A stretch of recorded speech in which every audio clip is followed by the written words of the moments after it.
भस्म ही कर दे, ऐसी दृष्टि होती है। वो दृष्टि से पता चलता है। वो हरिदास जी को ऐसे देखता कि कैसे इनको नष्ट कर दूं। और जब उसको ये पता चला कि यवन धर्म के ही है, तब तो बढ़िया उसको रास्ता मिल गया। हरिदास जी का प्रभाव दिनों दिन बढ़ता चला जा रहा था। उसने विचार किया कि यवन धर्म के होकर के हिंदू धर्म का नाम ले रहे हैं, ये तो कुफ्र है, काफिर है। ऐसा काजी ने विचार किया। इसे बादशाह के सामने पहले पेश करें, फिर इसको दंड निर्धारित करें। गुराई काजी ने विरुद्ध राज दरबार में अभियोग चला दिया ठाकुर हरिदास जी की। राज आज्ञा हुई तत्काल गिरफ्तार किया जाए, क्योंकि बादशाह यवन था। हथकड़ी बेड़ियों से जकड़ लिए गए। ठाकुर हे डरना नहीं, ये डिग्री वालों की बात है, जो उच्च कोटि के महापुरुष है। तुम मत सोच लेना कि हम राधा राधा जपेंगे तो ऐसा नहीं। भगवान वो सामर्थ्य देते जो प्रहलाद जी को सामर्थ्य दी, वही ऐसे भक्तों को सामर्थ्य देते। ऐसा नहीं है कि अपने सामर्थ्यहीनों को ऐसा प्रश्न कर, ऐसा नहीं, डरना नहीं कि भगवान बड़ी भारी परीक्षा लेते। हथकड़ी बेड़ियों से जकड़ लिए गए और इनको पेश किया गया निरपराध हरिदास जी को अपराधी की तरह। बादशाह ने देखा 9 युवक तेज से प्रभावित, मानो पूरा सभा आश्चर्यचकित और आलोकित हो गई हो, प्रभावित हो गए। जो यवन बादशाह थे और कहा सम्मान से इनको बैठाला जाए। आसन दिया गया, आसन पे बैठे। हरिदास जी जब बैठ गए तो बादशाह ने कहा कि आपने स्वाभाविक धर्म परिवर्तन किया है। तुम्हारा जन्म तो मुसलमान के घर में हुआ है, और ये तुम्हारी, जैसे अपने भगवान का नाम लेते हैं, वैसे अपने भगवान का नाम लेके बोले कि तुम्हारी तो कृपा ही जो है, जो यवन धर्म में तुम्हारा जन्म हुआ। बादशाह ने कहा तुम काफिरों का आचरण क्यों करते हो? इससे तुम्हें नर्क जाना पड़ेगा। मुझे बड़ी दया आ रही तुम्हें देखकर, दंड देना नहीं चाहता, फिर भी तुम तौबा बोलो, प्रायश्चित करो और कलमा पढ़ो, छोड़ो इससे, तो तुम्हारे दंड में हम कुछ कमी कर सकते हैं, नहीं तो भयानक दंड तुम्हें मिलेगा, क्योंकि तुम काफिर हो। सुख की प्राप्ति धर्म से चलने से होती, तुम धर्म का त्याग कर चुके हो। हरिदास जी ने कहा श्रीमान महाशय, आपने जो कुछ कहा आप अपने ज्ञान के अनुसार, विश्वास के अनुसार, धर्म के अनुसार ठीक बोल रहे हैं। आपका विश्वास आपको फल देता है, ठीक कह रहे हैं। क्या कोई हिंदू आपके धर्म को स्वीकार करेगा?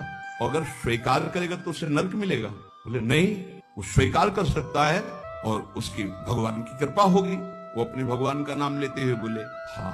तो क्या कोई इस्लाम छोड़कर अगर हिंदू धर्म को स्वीकार करता है, क्या उसके ऊपर भगवान की कृपा नहीं होगी? क्या वो भगवान का भजन नहीं करता? फंसा लिया। काजी बीच में बोल पड़ा, देखो साहब, इसकी बातों में मत आना। अगर आप इसको छूट दी तो आगे आप समझ लीजिए कि आपके धर्म में चलने वाले कितने लोग ऐसा करने लगेंगे। हरिदास जी ने कहा हमारी निष्ठा भगवान नाम में है। आप चाहे अभी इसी क्षण मेरे प्राण ले लो, मेरा नाम रुकने वाला नहीं।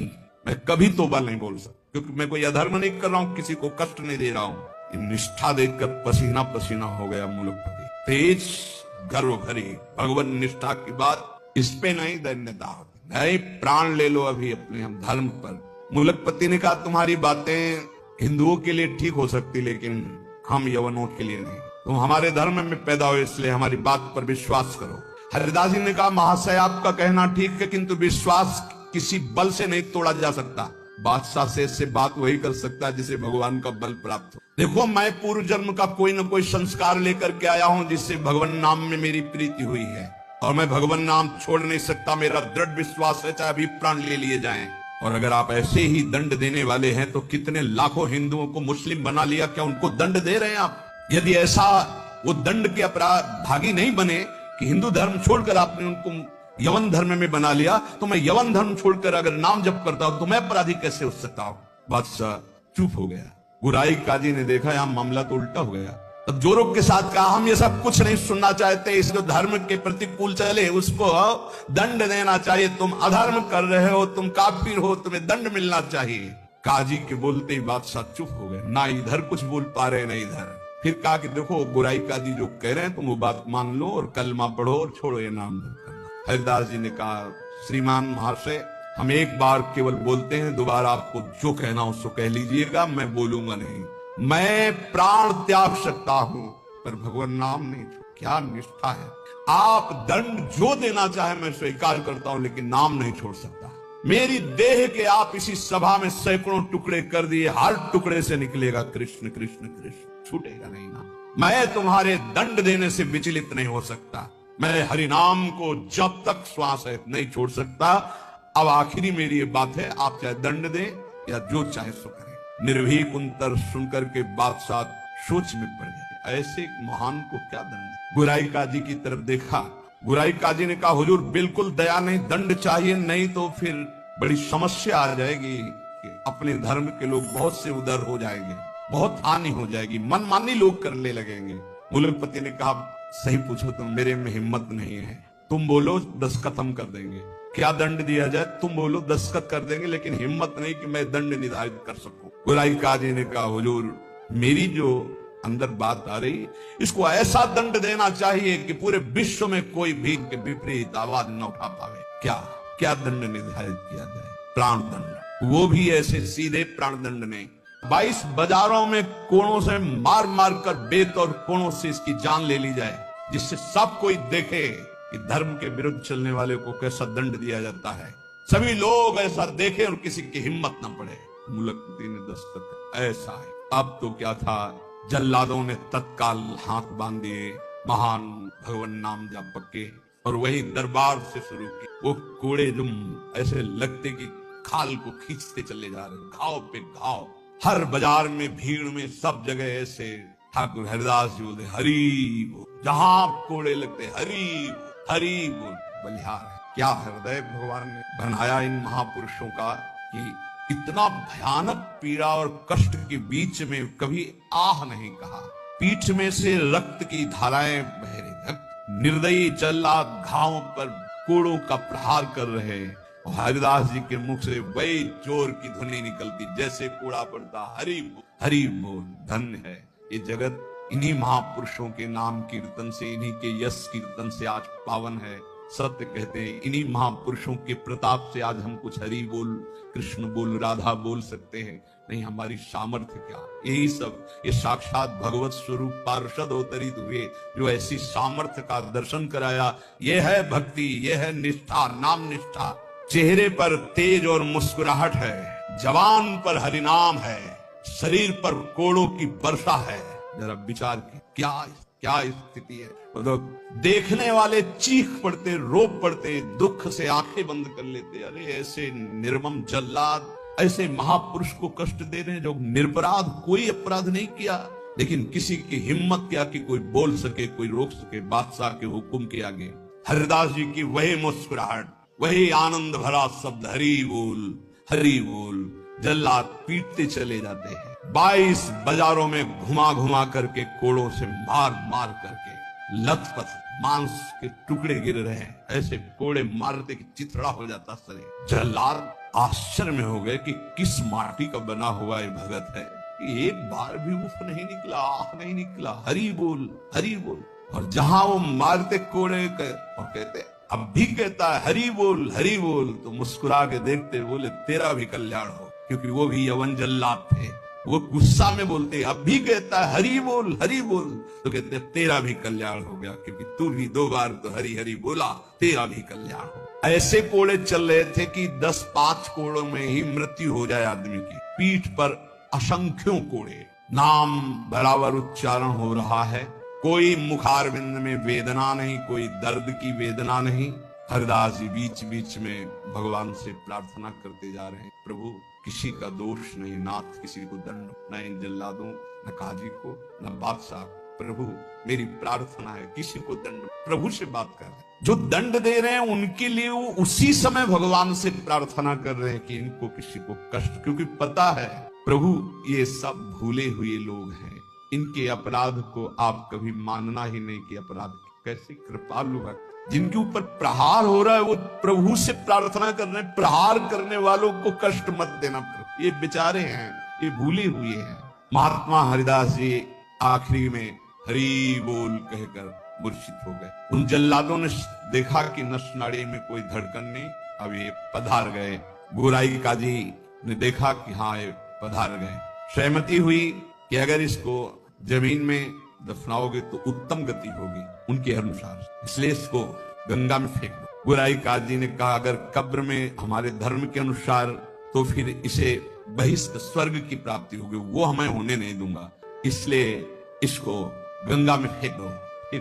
जे ही पतित पावनी भागीरथी का स्पर्श हुआ, मुख में गंगा जल गया जैसे अमृत गया हो। और वो तो गंगा के प्रवाह में गंगा जी गोद में लेके जा रहे, डुबो नहीं रही। अब उनको चेतना आई कृष्ण, गंगा जी धीरे धीरे उनको अपनी लहरों से गंगा जल के स्पर्श से सारी जो वेदनाएं थी, घाव थे, में बड़ी शीतलता। हरिदास जी को चेतना हुई और बहते हुए जब किनारे लगे तो लोगों ने उनको उठाया और फुलिया के समीप उनको गोद में लेकर के ले गए, जहां उनकी पहले कुटिया थी। चारों ओर ये बात तो फैली गई थी। हरिदास जी के दर्शन के लिए भारी भीड़ इकट्ठा हुई। हरिदास जी बैठ करके कीर्तन कर, क्या क्या देह है, क्या स्थिति है। इसलिए जैसे भगवान अनंत, उनके भक्त की महिमा अनंत। गंगा जल के स्पर्श से सारे घाव खत्म हो गए, किसी औषधि की जरूरत नहीं पड़ी। चमत्कार। जब बादशाह ने सुना कि वो जीवित हो, नाम कीर्तन कर रहे हैं, तो विश्वास ही नहीं हुआ गोराई जी को कि ऐसा हो ही नहीं सकता, ऐसा बिल्कुल नहीं हो सकता, क्योंकि कुछ बचा ही नहीं था, इतनी उनकी मार मारी गई थी, ऐसा हो ही नहीं सकता। बादशाह गोराई काजी सब देखने के लिए आए। जब ये सुना कि बादशाह ऐसा हटाया गया, बादशाह जाग वही तेज, वही नाम, वही स्वस्थ शरीर, तब उन्होंने गोराई काजी की तरफ देखा और कहा भारी अपराध, ये कोई साधारण नहीं हो सकते, ऐसा दंड पाने के बाद तो कोई जीवित ही नहीं रह सकता। साष्टांग दंडवत ठाकुर हरिदास जी की बादशाह ने की और कहा मुझे क्षमा करो। वैसे मैं दंड देना नहीं चाहता था, लेकिन गोराई काजी ने, उन्होंने कहा श्रीमान अब भी आपसे प्रार्थना करता हूँ, आपका इसमें कोई दोष, ये कोई हमारा पूर्व का हिसाब था जो पूरा हो गया, आप प्रसन्न रहिए। उनका मैं आपकी सेवा करना चाहता हूँ, आप आज्ञा कीजिए। ठाकुर हरिदास से कहा बादशाह ने, उनका बस एक सेवा कर दी, आप कभी आना मत और हमारे नाम कीर्तन में कभी विघ्न मत डालना। उनका आज के बाद कभी कोई आपको विघ्न नहीं डालेगा, और आप अगर ऐसा कहते तो मैं कभी आपके सामने। काजी को फटकारा और लेकर चले। हरिदास जी ने विनम्रता से कहा सुनते जाइए, आप कभी क्षोभ मत करना, इसमें कोई अपराध नहीं है। देखो मनुष्य शरीर में दुख सुख का विधान होता है, हर जीव को अपने कर्म भोगने होते हैं। निमित्त किसी को कर्म बना दे, आपको निमित्त बना दिया, ये तो मेरा ही कर्म था जिसको मैंने भोगा। ऐसे कोई कर्म पूर्व जन्म में किए होंगे जिनका फल मुझे भोगने को मिला, आप कभी क्षोभ मत कीजिएगा। हरिदास जी की ऐसी बात सुनकर फिर बादशाह लौट पड़ा, चरणों में पुनः प्रणाम किया। जितने भी वैष्णव ये सब आकर के बड़ा दुख प्रकट किए हरिदास जी के पास। क्या भगवान, कहाँ भगवान, आपके ऊपर कोड़े चल रहे थे, कहाँ भगवान थे, क्यों नहीं बचाए। हरिदास जी ने कहा आप लोग नहीं, आप तो शास्त्र के मर्म को जानने वाले हैं, लेकिन भगवान की कृपा को जानते हैं। मुझे जो दंड मिला उसका कारण है मैंने भगवान नाम की अवहेलना सुनी राज दरबार में, जीवित रहा इसलिए मुझे दंड मिलना जरूरी था। और दूसरी बात, जिस समय मेरे ऊपर कोड़े चल रहे थे तुम्हें दिखाई नहीं दे रहा था, हरि ऐसे की एक भी कोड़ा मेरे ऊपर नहीं लगा। जैसे प्रहलाद जी से पूछते थे उनके मित्र कि तुम्हारे ऊपर हाथियों से कुछ लाया गया, ये तो कहते थे मेरे हरि मुझे ऐसे गोद में लिए, एक भी कष्ट मेरे को नहीं हुआ। ठाकुर हरिदास जी कह रहे तुम्हें नहीं दिखाई दिया, तुम कोस रहे हो प्रभु को। जिस समय कोड़े चल रहे थे हरि ऐसे शास्त्र बाहुओं से मुझे ढके हुए थे, वो कोड़े हरि के ऊपर चल रहे थे, मेरे ऊपर नहीं। वो हरि वार ले रहे थे, मेरे ऊपर नहीं, तभी वो जोर से बोलते थे हरि बोल, क्योंकि हरि पास में। ये भक्त जानता है, बाहरी क्या जाने। मुझे तो तनिक भी दुख नहीं हुआ, ना क्लेश हुआ। बस आप सब भक्तों से यही कहते हैं, ठाकुर हरिदास जी कह रहे हैं आप अविश्वास मत कीजिए प्रभु पर, उनके नाम में अपार सामर्थ्य। मुझे जो सुख मिला है वो तुम्हें कैसे बताऊं। जिस समय नाम चल रहा था और कोड़े चल रहे थे, उस समय मेरे को भगवान ऐसे घेरे हुए थे, तुम्हें कैसे बताऊं। शरीर को इतना भी क्लेश नहीं था, ये भक्त ही जानता। ऐसे उत्तर सुनकर समस्त वैष्णव को हृदय में संतोष हुआ। नहीं तो क्लेश था, कहां है वो भगवान जिनका हम नाम लेते हैं, और ऐसे महान भक्त की खाल खींची जा रही है, और वो उस समय कहां है वो जो कहते करो सदा तिनके रखवारी, कहां है। तब ठाकुर हरिदास जी आया। जिससे प्रहलाद जी को सैकड़ों बार भयानक पीड़ाएं दी गई, पर्वत के नीचे दबाया गया, सर्पों के विष से पिलाया गया, डसवाया गया, गैस में बंद किया, क्या क्या कष्ट नहीं, कुछ भी कष्ट प्रहलाद जी को नहीं होता था। हरिदास जी महाराज का स्वस्थ शरीर वही फुलिया ग्राम में रहकर निरंतर भगवान नाम। उपासक, जीवन का सबसे बड़ा फल है नाम में प्रीति। किसी भी प्रलोभन से लुभायमान होकर नाम मत छोड़ो, किसी भी भय से भयभीत होकर नाम मत छोड़ो, तो तुम्हें दिखाई देगा जैसे ठाकुर हरिदास को दिखाई दिया कि प्रभु 1000 बाहुओं से ऐसे, तो एक भी कोड़ा ठाकुर हरिदास जी को दुख नहीं पहुंचा।